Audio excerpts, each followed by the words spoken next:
Okay, let's dive right into this explainer of David Brooks' truly fascinating work, The Social Animal. Look, if you're anything like me, you probably pride yourself on being a highly rational, logic-driven decision maker. We all like to think we're fully in charge, right? But today, we're going to completely dismantle that illusion and explore the hidden, underlying forces that are actually guiding our lives, our successes, and our relationships. It's the ultimate question humanity has pondered for centuries. Why do we actually make the choices we do? From a super young age, we're taught that conscious decisions, careful budgeting, and rigorous career planning are the things that drive our destiny. We love believing we're completely in the driver's seat. But what if a massive, hidden ocean of instinct and emotion is actually the thing pulling the strings behind the scenes? Well, decades of cutting-edge research in neuroscience and psychology have revealed a frankly staggering reality. Get this, 90% of your life is secretly dictated by your unconscious mind. 90%.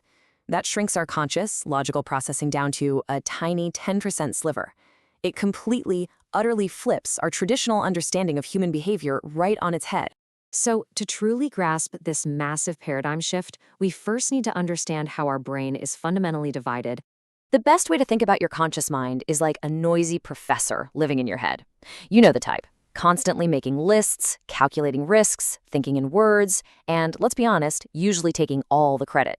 But your unconscious mind? That is the massive, highly sophisticated engine room. It doesn't think in words at all. Instead, it processes deep patterns, reads complex social cues instantly, and relies heavily on intuition.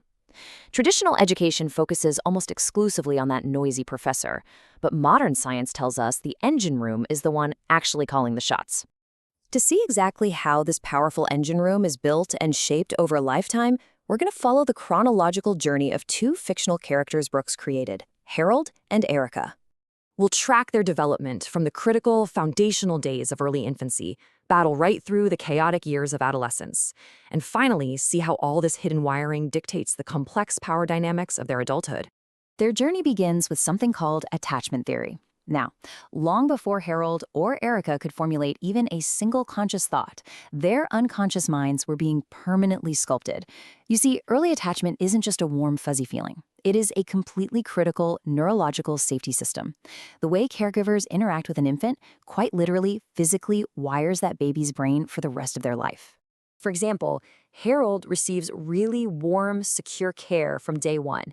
This allows him to develop an incredibly robust prefrontal cortex, which basically means he's wired for great emotional regulation and impulse control.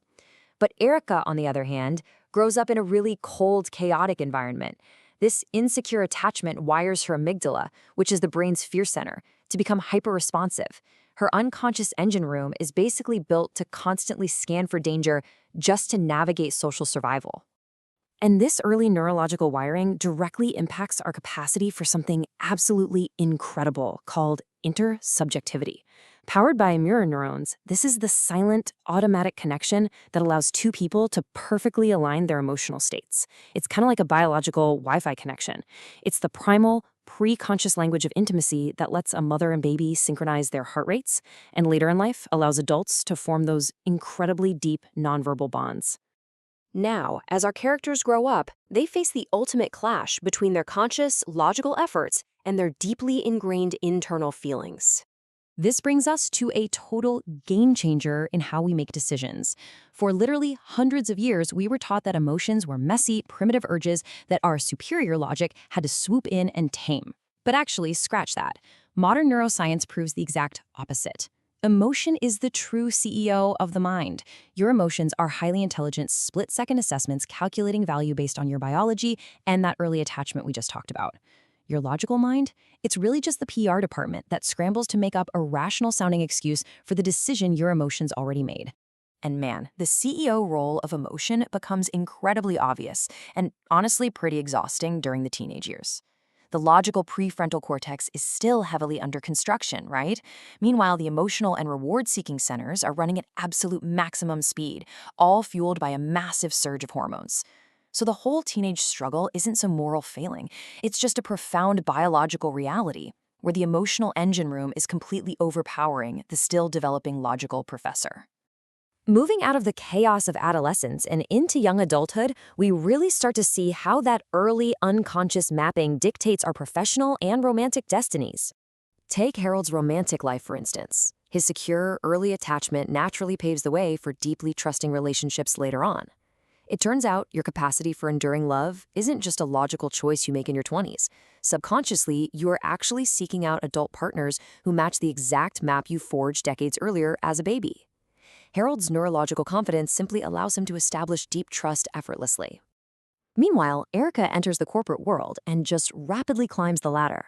But here's the surprise. She doesn't rise to become a powerful CEO because of a superior IQ or some crazy technical skill. No, her success is driven overwhelmingly by incredibly high unconscious social attunement. Because of her difficult childhood, she honed a brilliant social radar. She intuitively reads hidden power networks, she perceives social pressure, and she understands organizational culture far better than any business spreadsheet could ever teach her. Erica basically masters human synchrony. See, we are all constantly exchanging these invisible micro-expressions and instantly adjusting to the emotional states of the group around us. A highly attuned leader like Erica can walk into a room and unconsciously rewire the entire climate of the organization just based on the emotional signals she projects. It proves, beyond a shadow of a doubt, that we are not isolated islands. Our brains are continuously interwoven with the people around us.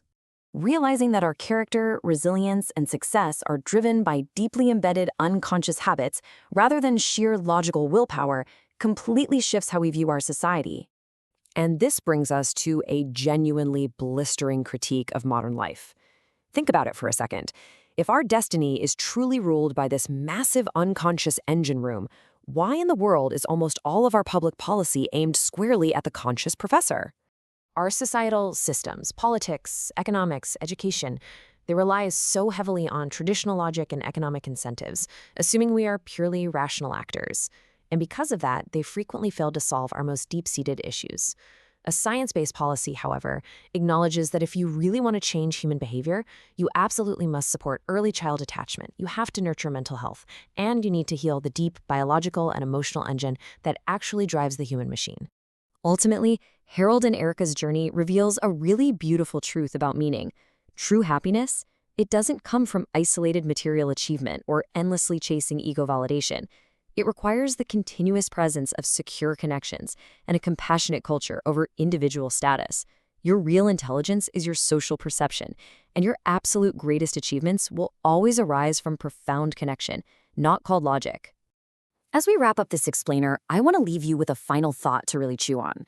Since your true destiny relies on hidden signals, emotional intelligence, and early attachment rather than cold calculated logic, what steps will you take today to master your own inner ocean? How will you nurture the hidden landscape of your own character? Thank you so much for exploring the social animal with us.